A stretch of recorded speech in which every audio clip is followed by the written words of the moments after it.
सर्वेषां कृते नमो नमः। संस्कृत पाठ्यपुस्तक कस्तूरी भाग 3 यानी कि कक्षा 8वीं पाठ 2 सुगुप्तम धनम। बच्चों, आज हम पढ़ेंगे पाठ 2 और इसका हिंदी अर्थ। पुरा धर्मपुर नामनी ग्रामे एकः कृषकः आसीत्। पहले के एक धर्मपुर नाम के गांव में एक किसान रहता था। सः अतीव परिश्रमी आसीत्। वह बहुत ही मेहनती था। परिश्रम वशात तस्य क्षेत्रेषु सर्वदा प्रभुतम धान्यम अभवत्। वह इतनी मेहनत करता था जिसके कारण क्षेत्रेषु का मतलब होता है खेतों में सदा बहुत प्रभुतम यानी बहुत सारा धान्यम अभवत् अनाज होता था। तस्य चत्वारः पुत्राः आसन्। उसके 4 पुत्र थे। परम ते अतीव अलसाः आसन्। वह बहुत ही आलसी थे। कृषक कर्मणि तेषां रुचि हिनासीत्। उन 4 पुत्रों की किसानी में किसी भी प्रकार की कोई रुचि नहीं थी। कृषकः चिंतितः अभवत्।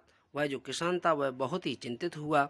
यत मम मृत्योः अनंतरम परिश्रमहीनानां मम पुत्राणां जीवनं कथं चलिष्यति इति।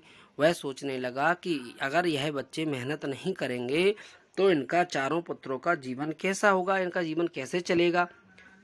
इस प्रकार से वह सोचने लगा। ठीक है, अगला पैराग्राफ है कि एकदा देव योगाद कृषकः तीव्र ज्वरेण ग्रस्तः भूत्वा। एक बार देव योग से यानी जो उसके कर्म में लिखा था, जो उसके भाग्य में लिखा था, उसके चलते हुए उसको बहुत ही तेज बुखार आया। ग्रस्तः भूत्वा मरणासन्नो अभवत्।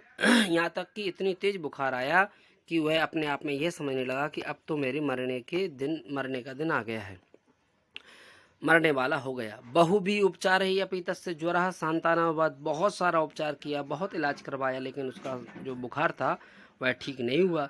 सह मृत्युम निश्चितम मत्वा आत्मनः पुत्रान आहूय अवदत्।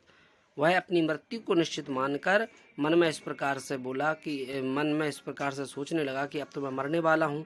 तो वह जिन पुत्रों को बहुत ही आत्मीयता से मानता था वह अपने पुत्रों को बुलाकर आहूय बुलाता है और अबदत बोलता है। भूपुत्राः, अरे बेटा, अहम युष्मभ्यम एकम रहस्यम निवेदयामि। मैं आप सभी के लिए एक बहुत ही बड़ा रहस्य बताने जा रहा हूँ।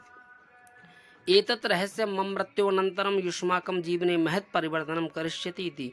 वह कहने लगा कि ये जो मैं रहस्य आपको बताने जा रहा हूँ यह आपके जीवन में बहुत ही परिवर्तन ला देगा। यह आप ध्यान से सुनो। पुनः कृषक फिर से बोला किसान, अस्माकम क्षेत्रे सुगुप्तम प्रभुतम धनम वर्तते। अस्माकम यानी हमारे क्षेत्र यानी खेत में, सुगुप्तम यानी कि छुपा हुआ धन रखा हुआ है। यूयम क्षेत्रम खनित्वा तम धनम च निस्सार्य जीवन पर्यंतम सुखिना भूत्वा जीवितुम शक्नुथ। बोले तुम सभी अगर उस क्षेत्र यानी खेत को खनित्वा खोदोगे, है ना, तो उसमें से आप बहुत सारा धन निकाल लोगे और जीवन पर्यंत अपनी पूरी जिंदगी भर सुखी रहोगे।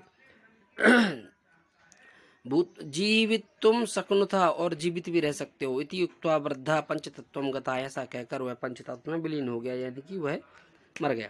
तस्य पुत्राः विधि पूर्वकम दाहादि संस्कारम कृत्वा तत रहस्यम ज्ञातुम क्षेत्रम प्रति अगच्छत्। उनके वह 4 पुत्रों ने विधि पूर्वक उसका दाह संस्कार किया और जो है ना, इसके बाद में वह रहस्य को जानने के लिए खेतों की ओर चल दिए। ते प्रायः सर्वाणि क्षेत्राणि अखनन। उन्होंने अधिकतर जितने भी खेत थे सबको क्या कर दिया, खोद दिया। अखनन यानी खोद दिया। परम कुत्रापि सुगुप्तम धनम न लभंत। पर फिर भी जो है ना, उनको कहीं पर भी धन प्राप्त नहीं हुआ।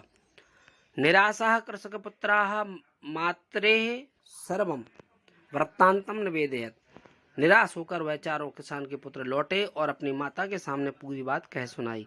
माता अवदत् वत्सः, माँ ने कहा, बेटा, यूयम अधुना खनितेषु क्षेत्रेषु बीजानि अभवत्। बोले आपने जो खेतों को खोदा हुआ है अब उनमें आप बीज डालो।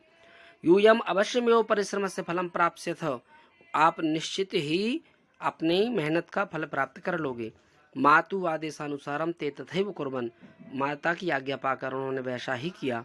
समयेन क्षेत्रेषु पुष्कलम धान्यम अजायत। जब समय आया तो उन्होंने क्या किया, वहाँ पर देखा कि उनके खेतों में बहुत सारा धान्य जो है ना वहाँ पर आ गया, यानी कि जो भी उन्होंने धान्य बोया था वह फसल आ गई।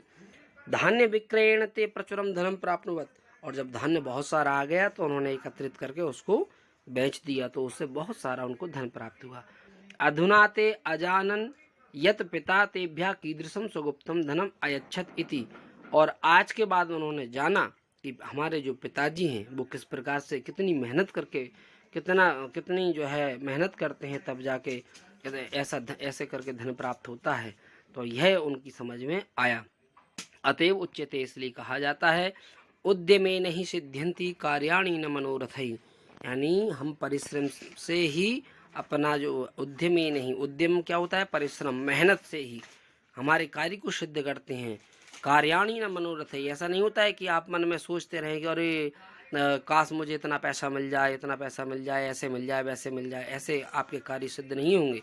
नहीं ना ही सुप्तस्य सिंहस्य, जिस तरह सोते हुए सिंह के मुंह में प्रविशन्ति मुखे मृगा, अपने आप ही हिरण आकर शेर के मुंह में नहीं बैठ जाता कि लो मुझे खा लो, लेकिन सिंह को भी मेहनत करनी होती है, परिश्रम करना होता है और हिरण के पीछे भागना होता है, तब बड़ी मुश्किल से वह हिरण को पकड़ पाता है, और जब हिरण को पकड़ पाता है तब वह खा पाता है। तो इसका मतलब क्या हुआ कि आपको मेहनत करना चाहिए। जब आप मेहनत करोगे तभी आप जो है परिश्रम करोगे, मेहनत करोगे, तभी आप फल प्राप्त करोगे। इसका मतलब ये है, हमको यह पाठ क्या सिखाता है, क्या सीख देता है यह पाठ हमको सिखाता है कि हमको अपने क्षेत्र में मेहनत करना चाहिए। आप विद्यार्थी हैं, आपको पढ़ाई में मेहनत करना चाहिए। यदि आप पढ़ाई लिखाई करेंगे तो ही आपको अच्छे नंबर प्राप्त होंगे, और जब अच्छे नंबर प्राप्त होंगे तो आपकी नौकरी अच्छी जगह पर लगेगी और आप अच्छा पैसा कमाएंगे। यदि अभी से आप पढ़ाई अच्छी नहीं करेंगे, माना कि उसमें मेहनत है, तो मेहनत तो आपको करनी होगी। जब आप मेहनत करेंगे तभी आप अच्छी पढ़ाई कर पाएंगे, और अच्छी पढ़ाई करेंगे तभी आपके नंबर अच्छे लगेंगे। जब आपके नंबर अच्छे होंगे तभी आप अच्छा पैसा कमा पाएंगे। अच्छे पैसे कमाने के लिए आपको अच्छी पढ़ाई करनी होगी। तो बच्चों, आप सभी अच्छे से पढ़ाई करें, क्योंकि यही अभी आपका परिश्रम का समय है, और फिर ये आज जो आप पढ़ाई कर लोगे वह आगे चल गए आपको फल देगी, और जो फल देगी वह उस फल को आप स्वयं ही चखोगे, ना कि आप वह जो आपको रोजगार मिलेगा उससे आप दूसरों का भरण पोषण करेंगे, अपने परिवार का और अपना भरण पोषण करेंगे और आप तरक्की करेंगे। तो बच्चों, आप पढ़ाई करें, लिखाई करें, और वीडियो को लाइक करें, कमेंट करें। धन्यवाद। चैनल सब्सक्राइब जरूर कर लें।